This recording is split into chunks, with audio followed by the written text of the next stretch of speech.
Okay, good morning. We will call to order the August 27th, 2026 meeting of the Sacramento Metropolitan Air Quality Management District. Would you please call the roll? Chair Aquino, Here. Director Desmond, Here. Director Dickinson, Director Guerra, Director Hume, Here. Director Kennedy, Dr. Lopez-Taff, Dr. Maple, Dr. Sandu, Here. Director Robles, Director Rodriguez, Director Sander, Here. Director Cerna, Director Vang. We do not currently have quorum. All right, well, we're going to get started anyway. If you please all rise and join me in the Pledge of Allegiance. Pledge allegiance to the flag of the United States of America and to the republic for which it stands, one nation, under God, indivisible, with liberty and justice for all. Selena, if you'd please read the announcements. Members of the public are encouraged to observe the meeting in real time at metro14live.saccounty.gov, participate in person via Zoom video or teleconference line, and by submitting written comments to boardclerk@airquality.org. Comments will be delivered to the Board of Directors. Public comments regarding matters under the jurisdiction of the Board of Directors will be acknowledged by the chairperson, distributed to the Board of Directors, and included in the record. This meeting of the Sacramento Metropolitan Air Quality Management District is live and recorded with closed captioning. It is cablecast on Metro Cable Channel 14, the Local Government Affairs Channel on Comcast and DirecTV Uverse cable system. Today's meeting replays on Sunday, August 30th, 2026 at 2 p.m. on Metro Cable Channel 14. Okay, thank you. We will skip the consent calendar for now. That takes us to the discussion calendar. If you'd like to read the first item, please. Sure. Discussion item 6.1, maintaining air quality progress requires a plan. And I have Alex Panikvar in chambers to give a presentation. Good morning, Alex. If you talk slowly, we probably will have some more members here by the time you get through your first paragraph. I'll There's try to one. stall a bit. Let me adjust my mics. How's all that? Does that sound all right? Perfect. Great. Okay. All right. Good morning, Chair Aquino and members of the board. My name is Alex Panikvar. I'm a planner with the Planning, Rules, and Inventory Division. I look forward to this opportunity to share information with the board this morning. Today, I'll give a brief overview of where we are with the federal ozone standards, the progress the region has made, and what is needed to formally recognize that progress through a maintenance plan. I'll also explain what a maintenance plan requires, how it differs from the more intensive work of a typical attainment plan, and our anticipated timeline for moving forward. There we go. So as you may know, the federal EPA sets health standards for different air pollutants like ozone and particulate matter at levels that will protect public health, especially for higher risk groups like children, the elderly, and people with respiratory problems. State and local air regulators create state implementation plans, or SIPs, that demonstrate how each area that isn't meeting a certain standard, known as non-attainment areas, will progress toward meeting the standard. Local districts, the state, and EPA all work together to monitor air quality, implement control programs, and enforce emission reduction measures at the district. Meeting these standards is important both for public health and to avoid financial and other consequences from the Federal Clean Air Act.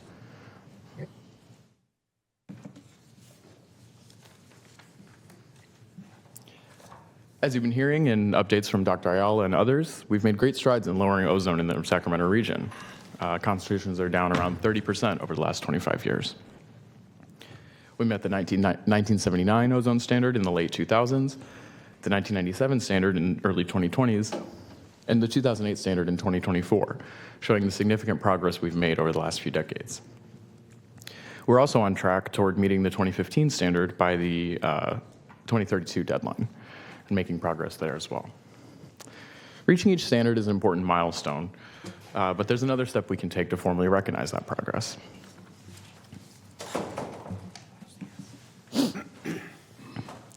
So meeting each standard is the first step and means that we now have ozone levels that meet the federal limit. You may remember our event last August in Folsom to celebrate meeting the 2008 standard by the required deadline. I've included one of the photos there in the slides. The maintenance plan is about showing EPA that we can keep that progress going. Redesignation is the formal Clean Air Act process that changes our status from non-attainment to attainment, and a maintenance plan is a key requirement for that change.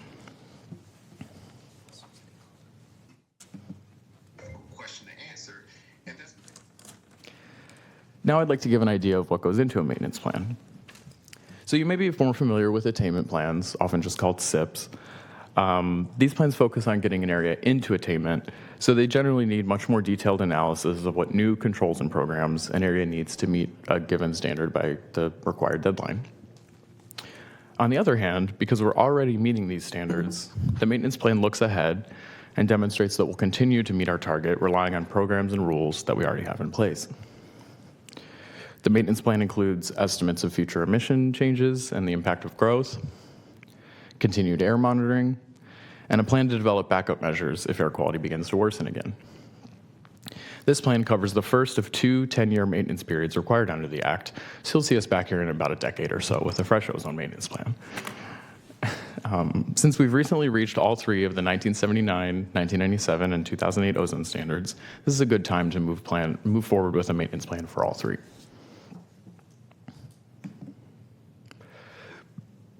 So our goal is to submit the ozone maintenance plan for board approval in the first half of 2027. Once approved, we can move it forward to submittal to CARB and EPA. There's still several moving pieces, including federal policy changes and related state work, so the schedule may continue to evolve. You may remember my presentation last year about federal legal challenges to certain California vehicle waiver programs. These changes have affected the estimates of emissions that we get from CARB and that go into the plan. We're also in the early stages of work on a maintenance plan for the federal 24-hour PM 2.5 standard, which the area has been meeting for several years as well, with the goal of bringing that plan to the board in late 2027 or early 28. This plan has similar requirements to the ozone maintenance plan I've been describing, but just for a different pollutant. The overall message is that Sacramento has made substantial progress improving air quality. These maintenance plans are the next step to formally recognize that progress and demonstrate that we have a plan to protect those gains moving forward. Thank you for your time and the opportunity to present today. I'm happy to take any questions you may have. Thank you very much, Alex. Do we have any questions or comments for Alex? No, but it's probably a good time to remind the public that you can put that little app on your phone and check the ozone level in your community every day. So, yes. Thank you for the report, and I just want to say that tie is a choice, and I'm here for it. So. Thank you very much, Director Hu. You can't beat a thrift store tie. Thank you all. Thank you very much. We will go back to the consent calendar now that we have quorum. Does anybody have any questions on the consent calendar? Move consent. Second. I just want to, I don't think there's any public comment, but I'm just going to verify. Not at this time, Chair. Okay. And because we do have Director Sandu chiming in remotely, we are going to have to do a voice vote. So if you would please call the roll, Selena. Director Aquino? Yes. Aye. Director Desmond? Aye. Director Dickinson? Aye. Director Guerra? Aye. Director Hume? Aye. Director Kennedy? Director Lopez-Taff? Director Maple? Director Sandu? Aye. Director Robles? Director Rodriguez? Aye. Director Sander? Aye. Director Cerna? Aye. Director Vane? This item passes. Okay, thank you. We'll go back to item 6.2 on the discussion calendar. If you would like to introduce that, please. Yes, item 6.2, preparing for battery energy storage system expansions in Sacramento County, and I have Gabriela Rico Monroy here to give a presentation. Good morning. Good morning, Chair Aquino and members of the board. My name is Gabriela Rico Monroy. I'm an air quality specialist with the Office of Community Air Protection and Monitoring. Thank you for the opportunity to present today. We are here today to discuss how the district is proactively preparing in SMUT's battery energy storage system expansion, or better known as BESS, within Sacramento County. To frame why this expansion is happening, let's look at the broader state-level landscape. Awesome. As a state, California is working to a 100% renewable energy mandate by 2045. Because electricity demand continues to surge, expanding the battery storage fleet is critical to achieving a zero-carbon grid. Statewide, California Energy Commission currently tracks battery storage capacity at just over 21,000 megawatts. To reach the 2045 goals, estimates show a total need of 52,000 megawatts. BESS units can range from smaller residential commercial installations to utility-scale grid-connected sources. For today's presentation, we are focusing specifically on utility-scale SMUD-operated systems within the Sacramento County.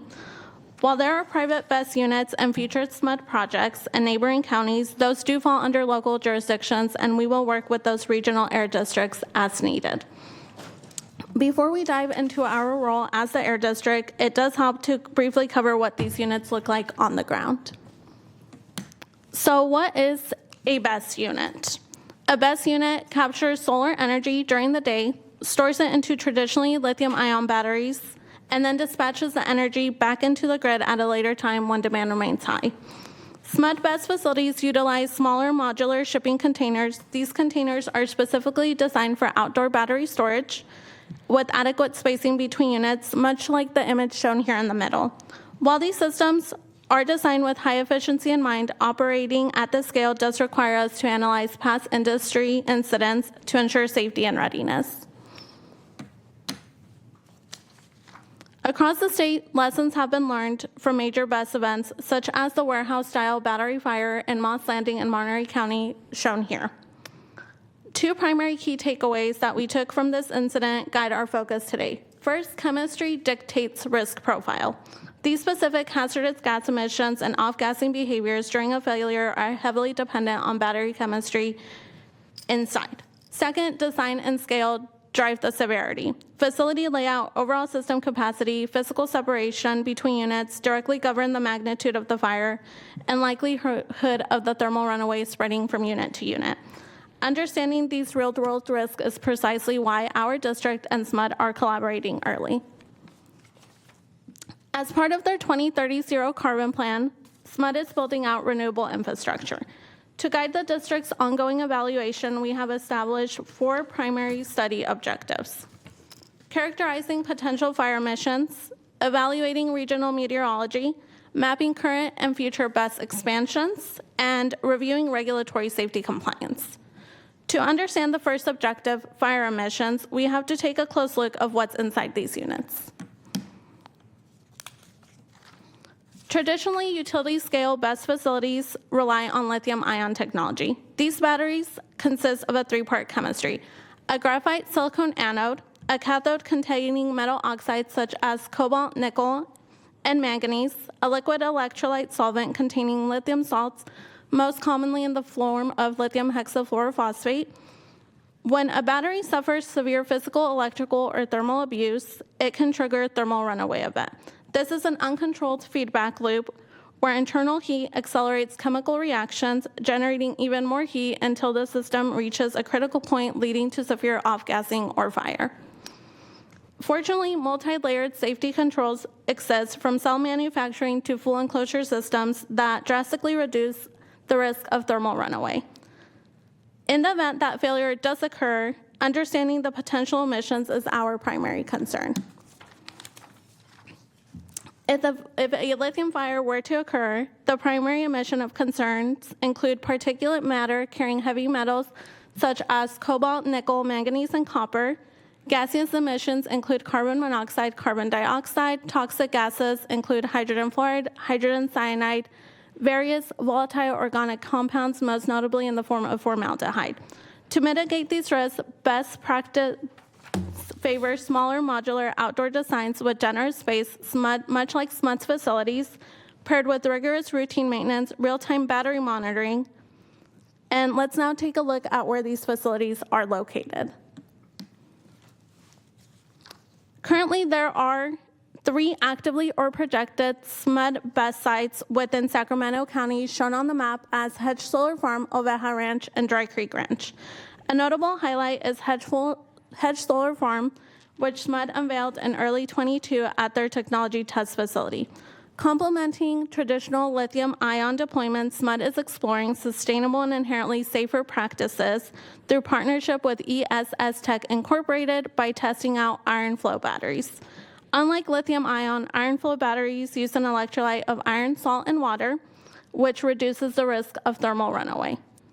Beyond advanced technologies, these facilities are backed by rigorous layers of regulatory oversight. Safety and risk management are integrated into every stage of the development. SMUD's 2024 to 2028 Hazard Mitigation Plan covers best operations, supported by emergency response plan tied to health standards and coordinated public notification systems with Sacramento County Office of Emergency Services. From regulatory standpoint, facilities comply with strict national standards, including NFPA 855 and UL 9548 fire testing. In the event of an incident, facilities also have an additional plan in place for incident environmental monitoring. If an incident were to occur despite these safeguards, here's how the district is prepared to support efforts. The district would serve as an active partner in public protection. We would monitor air quality with our 7 regulatory air monitoring stations shown on the map here and augment that data with the network of clarity and purple air sensors to track PM 2.5 plume movement in real time.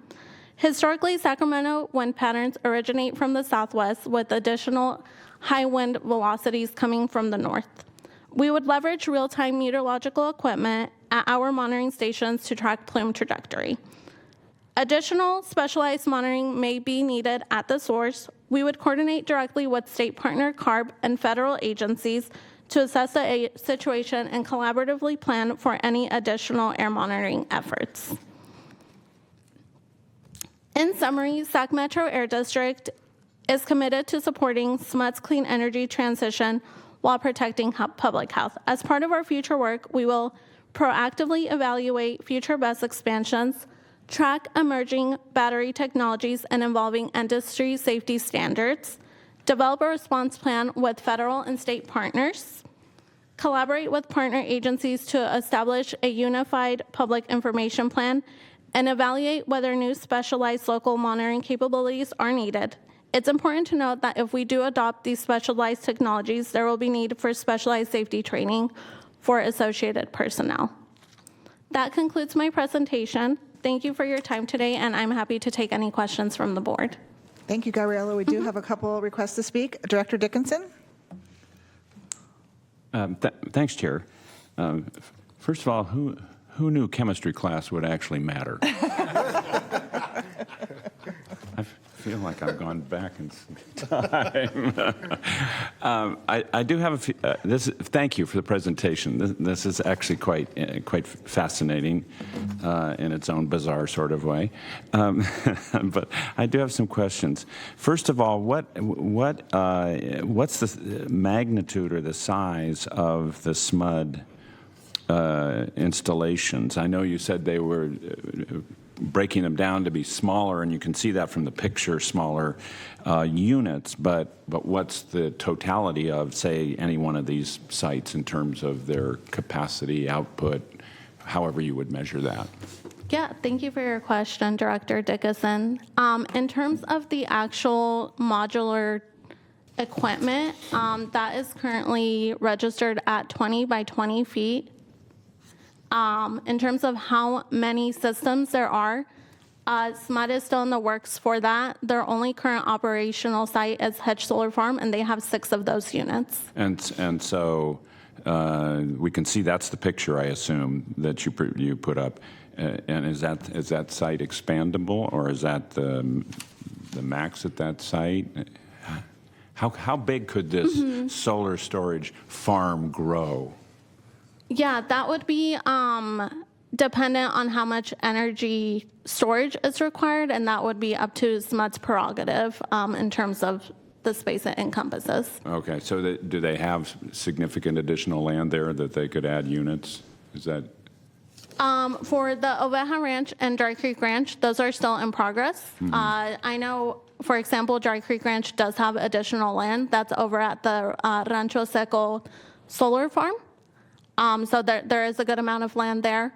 Specifically for Hedge Solar Farm, I believe it is limited in terms of land just because they have so many other items going on at their technology test facility. Yeah, I mean, maybe these are questions that are a little bit more for SMUD than for you, actually. And then You talked about specialized monitoring in effect in the case of a mishap, but is there something that would be constructed or deployed in addition to the regular monitoring sites and stations that the district has, just because of these battery storage locations as they build out? And number one, and number two, is there a cost associated with that to the district? Yeah, thank you for your question. In terms of the monitoring aspect of it, part of our future work is to work with our state partner CARB and federal agencies to see what equipment or perhaps personnel they have. But I would like to defer the additional portion cost to Dr. Ayala if he has anything to share at the moment. Thank you, Gabby. So the answer to your question, Director Dickinson, is perhaps. We are in the middle of exploring that with our partners, particularly SMUD and some of the other folks that they've involved. And the answer at this moment is we don't know yet. Mm-hmm. And that is the reason why in one of the slides, Gabby was making reference to the fact that we are prepared to deploy all of our existing air monitoring assets. We are already in the works of developing additional monitoring technology, but because this is such a new area, we may have to come back and consider adding new specialized equipment. Now, there is going to be a cost to that. And we'll come back to you once we figure out what that is and how we're going to pay for it. But clearly, I do want to recognize one thing. Very much appreciate that SMUD is getting in front of this, and very much appreciate that SMUD is casting a pretty wide net in terms of involving us and every other entity in the region that potentially could be involved if an event happens. There's a lot of developments, as Gabby described, and I think we're moving in the right direction. But again, we don't want to be reactive. We want to be proactive and be ready. But that is still very much a work in progress. And what we wanted to accomplish is just to sensitize you all of the great work coordinating us that SMUD is doing in the region. And to your point about battery storage, if I may, Selena, if you can go back to the first slide, or Gabby. I'm not sure if you saw this or if you were walking in, but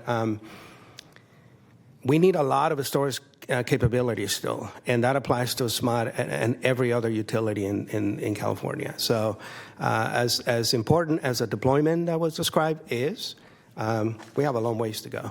Mm-hmm. Well, no question, we need a lot of storage capacity. I mean, that's I think the next big challenge with respect to renewables is being able to store it, to use it when it's needed as opposed to when it's generated. But so is it fair to conclude at this point that the existing monitoring network would not suffice to address the battery storage array as it builds out? It would suffice at a first response level, meaning if something were to happen and there was a concern about the propagation of that smoke plume, the existing assets would certainly give us a lot of very useful information. One of the lessons that we learned from the Moss Landing fire, thanks to our sister agency, the Monterey Bay Air Resources District there, is the public is going to want much more than what the existing network is going to tell us. They're going to want to know more specifics. There's a lot of very sophisticated compounds that are generated from these devices. A lot of it is new to all of us. And that's why we're kind of thinking ahead. And specialized monitoring may be necessary just to be able to provide the additional information. It's one thing to tell you there is particles in the air. It's another thing if you ask us what kind of particles they are, right? And I think that's sort of the question that we're trying to anticipate. Is there something that sets us apart? There was the huge explosion and fire in Orange County that caused people to have to evacuate and great concern about effect on health. Just somewhat reflective of these things happen, and sources that then create emissions by virtue of the failure. But we don't look at a manufacturing site or other places and say, gee, we need to have specialized monitoring capability. What sets us up? What makes us different? Well, we actually do, because there's a lot of work that air agencies throughout the state do precisely to anticipate these cases. And certainly, again, our sister agency, our friends down at South Coast AQMD have taken the lead. A lot of it is we are learning as we go. In fact, just recently there was new legislation adopted that is developing a response center approach throughout the state with resources in the north, in the middle, and in the south. And precisely the idea is so that we get organized today with the necessary equipment to be able to go out and monitor any event, battery storage or something else. You should know, though, that again, we're all trying to be proactive. We ourselves, similar to other air agencies, are already thinking, what do we need in terms of equipment? And our team is developing capabilities so that if something like this happens, or you have a need and say, can we come out and monitor, we have the ability to do that with the portable systems that are capable of giving us the information that we need. So this is all in the background, but we're all thinking along those lines. I mean, it is the reality of our situation. A lot of what we have done in response to monitoring was prompted by wildfires, which is a similar case. So there's a lot of work going on. And given your interest, maybe we'll think in the future of coming back and just giving you an overview of some of these monitoring efforts, much more comprehensive, not necessarily tied to battery fires, but just some of the things that we are doing along with our partners. So should we see this simply in that context of the broader effort to become more precise and able to respond to we certainly think of that. Large we events? certainly think of that. I mean, my question in looking at this is, gee whiz, these things, if they're operating normally, don't have any emissions, presumably. And we're only talking about case of failure or catastrophe of some kind, but we have lots of catastrophes, unfortunately. And so why were we focusing on this one? But what you're suggesting is that, at least as I hear you, that this should be seen as part of a broader fabric of response to these kinds of catastrophes that create emissions, whether it's wildfire or industrial or otherwise. That is correct. That is at least our thinking, and this is one aspect of some of the things that we need to have the capability to respond to you and to the public. Okay. Yeah. Okay. Thanks, Chair. Director Hume. Thank you, Chair. I appreciate the questions from Director Dickinson, and I want to kind of add to him a little bit here in that I don't see this as a situation where it's trial and error. You can talk about, catastrophes happen, but if we have a toxic plume from these battery storage facilities, that is potentially something that is debilitating, maybe lethal. Certainly, we don't know the effects of. But to put a kind of a clear point on it, emergency responders, if they respond to an electric car that has a lithium-ion battery that have a thermal incident in an enclosed area, one, they have to have very specialized PPE. Two, if the wrong kind of exposure happens, that can be a career-ending debilitation for that first responder. And three, they have to have their turnouts sent away to be professionally professionally scrubbed and cleaned because of the toxicity of the particles that get embedded in the fabric. So this is not a situation, I think, where it's an academic exercise. Thank you. And so I just want to ask a couple of questions. And let me say, the reason I take a great particular interest in this is because the Dry Creek Ranch is down in my district. SMUD has proposed a nearly 2,000-acre solar farm with, I think it was 13 or so of these pods for the battery storage. Now, most of the residents' concerns are a little bit esoteric, view shed, loss of farmland, property values, those types of things. But their number one concern that is beyond valid, it has to be answered with as much certainty as we can put to it, is what happens if there's either a thermal event inside of one of these units or a wildfire or something comes along and threatens them from the outside. And they claim that they are more or less self-contained ventilation within the units, but claiming and proving, I think, are two different things. So you mentioned the chemistry between lithium ion versus iron flow. Is an iron flow battery less toxic than a lithium ion battery? Thank you for your question, Director. Yes, so the difference between lithium ion and iron flow, what the part of the chemistry that causes the thermal runaway size is the lithium salt. So if we're getting away from the lithium part of it and we're moving to iron flow, the probability of a thermal runaway event reduces dramatically. Okay. Are they as efficient or effective, more or less? Are they comparable in their technology? In their test facility is currently testing out their efficiency.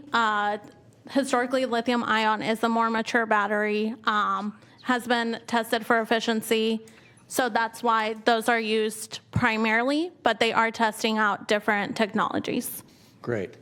And then can we expect that as because they've put brakes on this project for the time being while they do a larger resource plan, and then they'll come back next year or the following.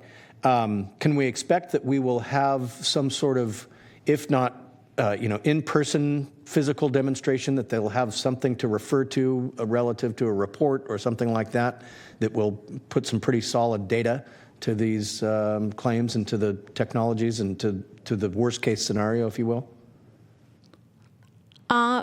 For that portion of the question, I'm going to defer it to Dr. Ayala to answer further. Okay, thank you. Yeah, and thank you, Gabby. And Yes. the answer to that, obviously, Director Hume, is we're going to rely and go back to SMUD and talk to them about this. Obviously, you are interested, and everyone is interested in having the assurance that we're moving these systems in the right direction.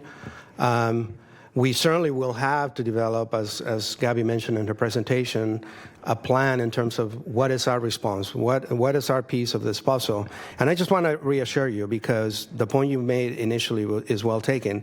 We are not first responders, and we are not saying that we're going to be first responders. So you are absolutely right. Our role is to support first responders and the utility and others involved.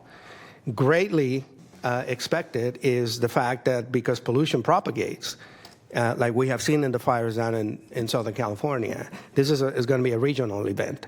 And I think that's where our monitoring assets can be brought to bear in a positive way, just to provide additional information. But again, to your point, we are not saying that we're going to be first responders. Sure. And we're very sensitive to that issue. But we think, obviously, because of monitoring is our business, we can bring a level of information that is helpful, and that's the reason it's not including us in this process. While you have your mic turned on, you mentioned that you've had outreach with the sister agency down in Monterey Bay. Have they done any kind of after-incident exploration as far as to the long-term effects of the plume that happened down there? So extensively, and there's been a lot, and as you can see from the news media report, the discussion will continue. But many lessons were learned from that incident, and a lot of it is really, as you would imagine, how do you manage public perception? Our friends at the Air District there reported to us that on the ground, the potential for exposure was very low because the plume, given the conditions, stayed aloft, and it didn't really impact the community. But obviously, the community was not entirely convinced of that, and that's why they added additional measurements for specialized things like some of the metals like Abby mentioned. So I think it is really important for agencies like us to just have the data, provide the evidence, and then support the public discussion. But unfortunately, a lot of it is just perception.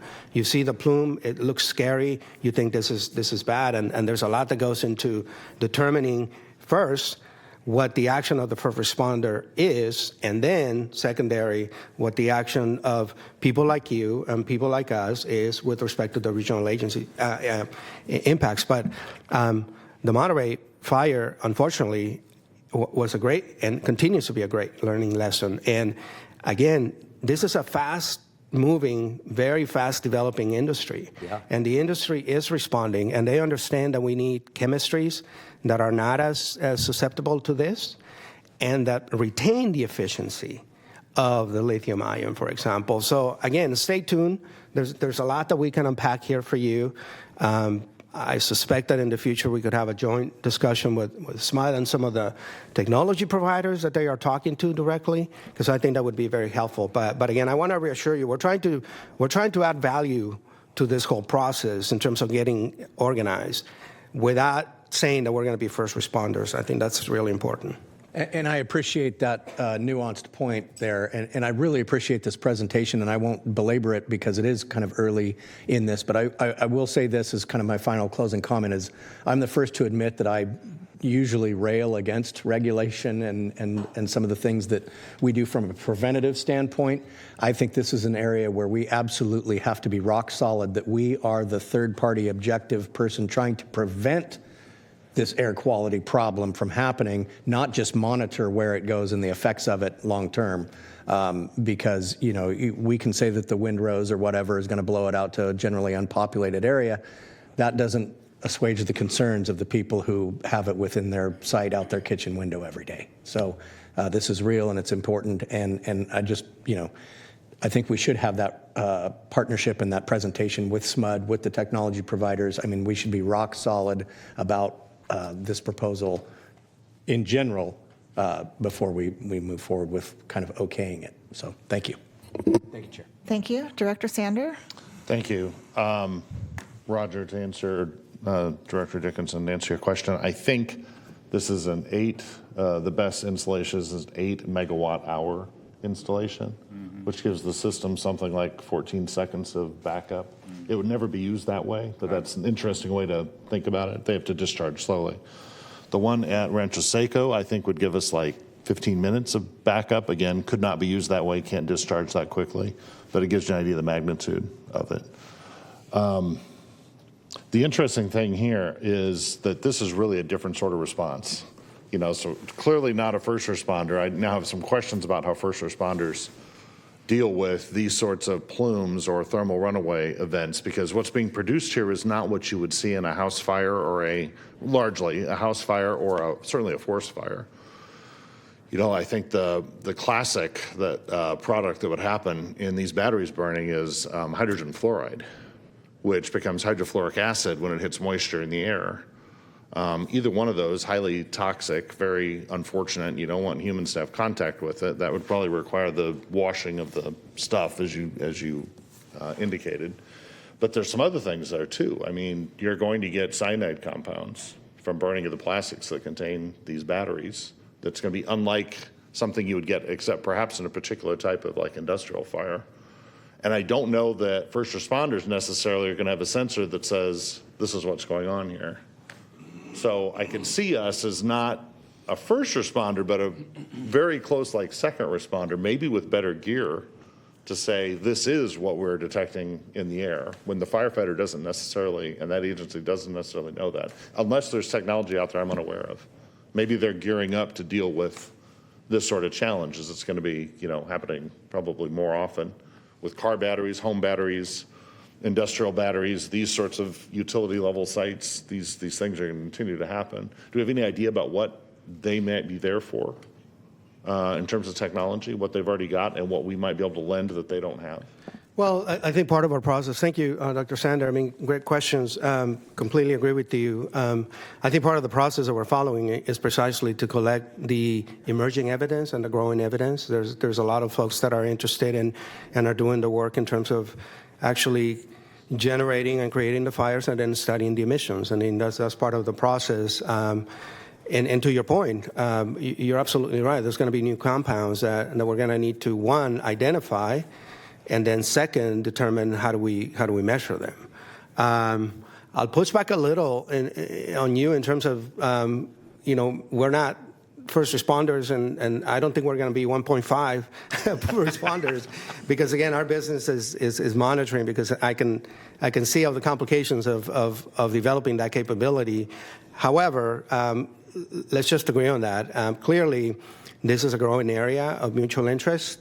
We're just scratching the surface. Our role today here was simply to inform you and to make you aware that, one, SMART is proactively pulling us all together to be ready, and second, that we are prepared to do what we can to add value to this whole process. But the third is we will commit to come back to you. You've raised a number of answers that today we cannot respond to, a number of questions, I'm sorry, and but those are the kinds of questions that we're going to be thinking about, including, again, where our expertise is best put to use, and that is monitoring, what new instruments and capabilities. And again, I don't want to take away from our role and the role of a SMART, but there's also the technology provider, the folks that are actually making a business out of selling these devices. They have a role. They need to provide the assurances, the warranties, the assistance in terms of maintenance and long-term. Those are all conversations that we all need to have as a group so that we understand who's doing what, and we haven't gotten there yet. Okay, Director Cerna. Thank you, Chair. I apologize for entering the conversation a little late here, but it just occurred to me that in the interest and spirit of interagency information sharing and cooperation, I would like to suggest that I guess the Air District reach out to County EMD as well. This is a department that has obviously a long history and the dedicated responsibility to doing things like inspecting and certifying storage of chemicals for pool treatment, so chlorines and that kind of thing. But it seems to me that not a single agency is going to, I think, be left with the sole responsibility to think carefully and develop policies, procedures, protocols around the growing development of battery technologies and how you respond to those emergent situations involving the chemistry of the batteries. So I would, respectfully request that at least you keep EMD leadership in the loop. Thanks. Thank you all. Thank you very much, Gabby. Thank you for your time. Okay, that takes us to our APCO report. Dr. Ayala. Well, thank you for that robust discussion. I appreciate the interest. Let's see. I just have a quick few updates for you.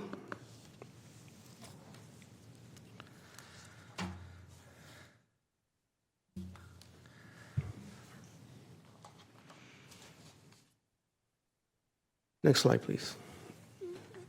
I got it. So as a reminder, we reported to you last time we met that Chair Aquino, myself, a few other folks representing the community, we were participating at the meeting of the Air Resources Board, and the objective was to essentially present and submit our community emission reduction plan that is required under AB 617.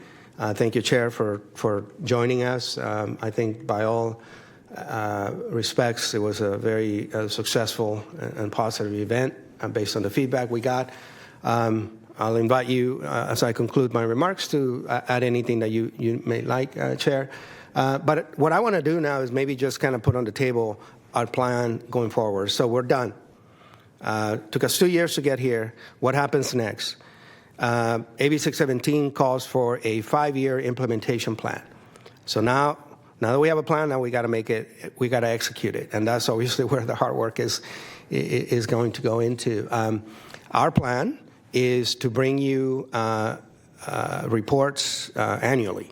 So obviously, if something unique happens, you're going to hear from us. But what we're thinking is we're going to continue to work with the county, with the cities, Sacramento and Elk Grove, and all of the partners. And we'll just bring you an update once a year or so, just to tell you how things are going. Obviously, you're going to hear from the community members that reach out to you directly. The Community Steering Committee continues, and it's going to be very active, so you're going to have different ways, different channels to get information, to get updates. But I think from our perspective, the state is not expecting anything more other than these routine reports, and I think for you all, that would make sense. So that's our proposal. And obviously, implementation is going to require the funding, and that's where we're going to continue to spend our time, along with all the other agencies that have AB 617 communities. Next slide. From the category of raising awareness in terms of technology, again, I shared with you all that we had this great event at the state capitol. 12 air districts showed up, led by our friends at South Coast, and we put on this Clean Air, Clean Solutions.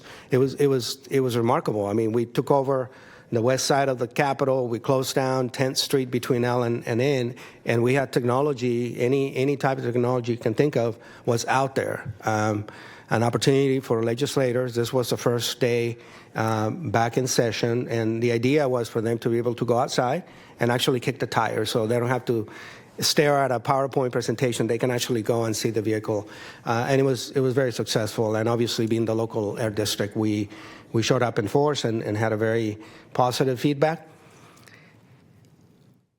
We're thinking we're going to do this every year, and I hesitated because it's a lot of work. But the response from the legislators that were interested in this, and it was led by Assemblymember Solache, who actually is helping us with legislation. We think that we're going to come back and do this. And again, this is Sacramento. This is your hometown. We want to see more of you out there. Next slide. We continue to do what we can to respond to community requests. Many of them come from you. We want to be out there in the community. We went out to a couple of events, National Night Out. Again, we're always happy to come out and bring the information that the Air District has and some of the programs that benefit the community. Next slide. And I think this is the last one. Again, we are going to be celebrating. I want to thank you, those of you that are going to be there participating with us with making remarks, but everybody's invited. There's a lot of excitement because we're going to piggyback the celebration after a very large Valley Vision regional event. So I think it makes sense to partner.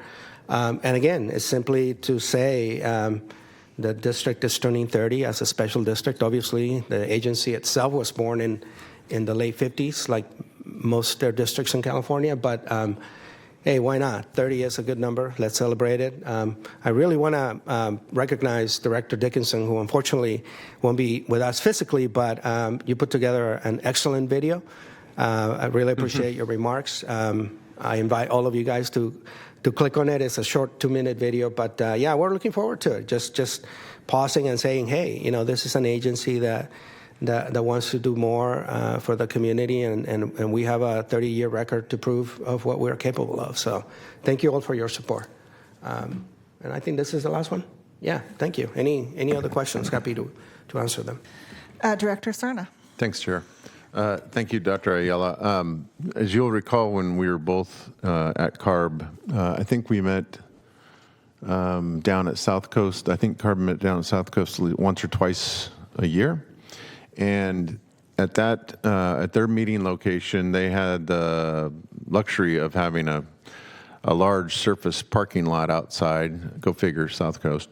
But what they did, if I'm not mistaken, is they would showcase at one of those meetings not just kind of the latest technology for personal electrified commute vehicles and electrified technology around, I think I saw a slide here of, lawn care equipment, that kind of thing. But they also showed, which I thought was really interesting, the heavy freight side as well, the developing technologies for electrified tractors.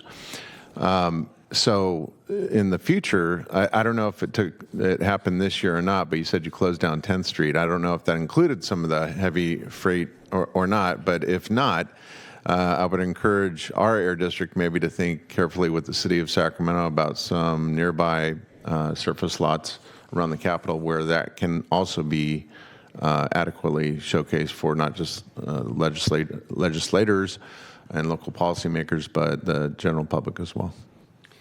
Thank you for that, Director Cerna. So the answer is yes. We actually had the technology, and you're right. We didn't capture the picture for it, but basically you had anything from trucks, heavy-duty Class A semis, with the trailer. And some amazing hybrid technology and all kinds of different technology. We have buses. We had just the tractors. We had these power boxes that are going to bring us clean energy. We had vehicles. We had our monitoring labs as well, speaking of monitoring. So, I mean, it was really, we threw everything at it, and I think that's why it was important that it was, we invited all air agencies, and 12 of us raised a hand and say, yes, we want to do this, and it was open to the public because we were out in the open. We did not restrict anybody. And again, we don't take the credit, but the staff that worked very hard and planned it, I mean, they had nice incentives for folks to visit every technology. You got a passport, and if you had a stamp that you visited every technology, at the end you would get ice cream. And, you know, it was a hot day, so there was a line for the ice cream. So it was a very successful event. And again, this is coming from the point of showing, one, that the energy transition is well underway, and two, you know, air districts don't often get the spotlight. It's always either EPA or CAR, being Sacramento, but, you know, we play an important role, and part of what we wanted to do with this is to show what role we play. And coming together as 12 of us, moving in the same direction was, from my perspective, pretty remarkable. That's great to hear.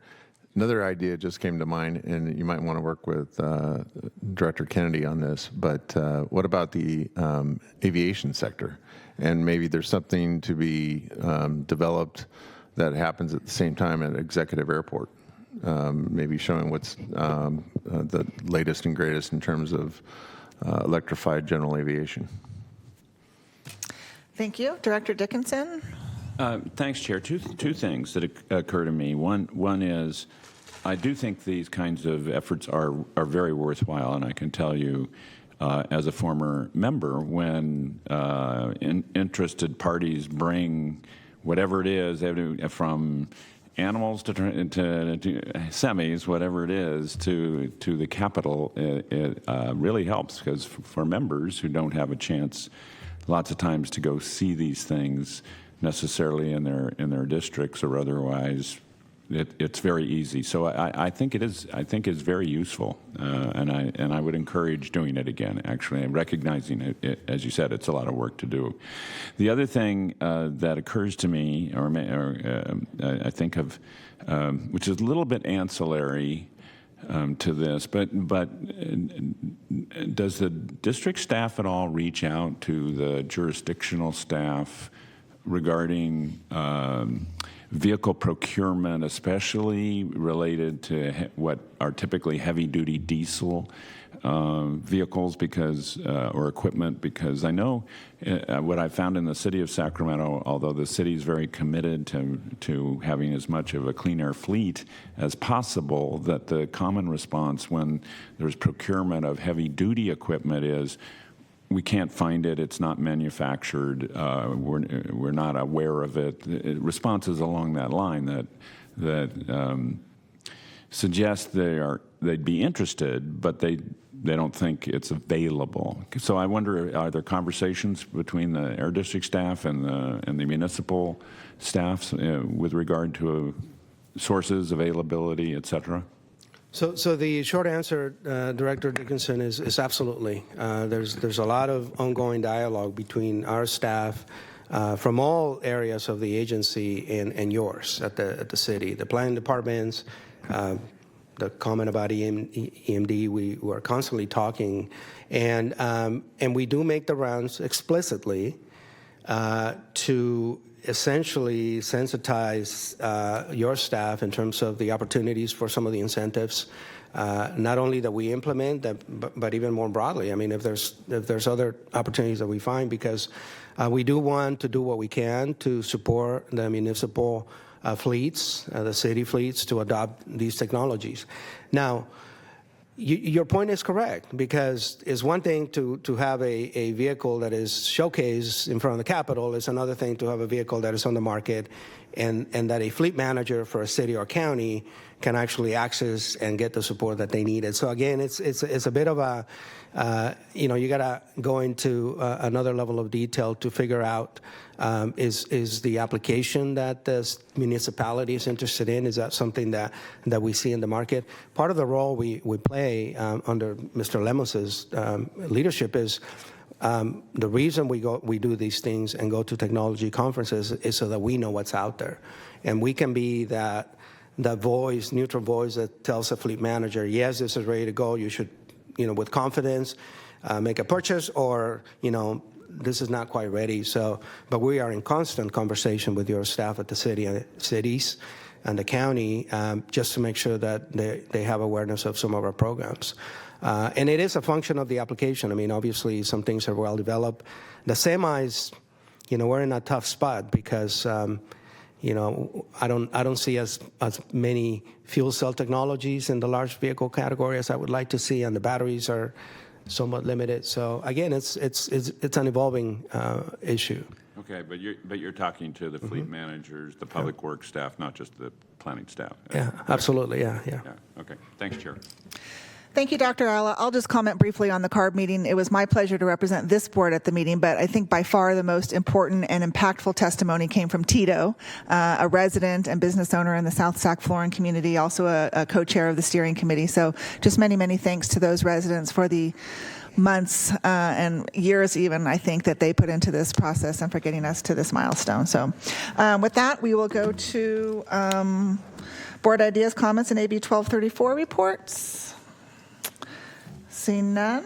Public comment. Selena, I don't think we have anybody, but do you want to comment on this email that you left all of us? So we received written comment from Vladimir Gluschek, which was provided to the Board of Directors. Okay.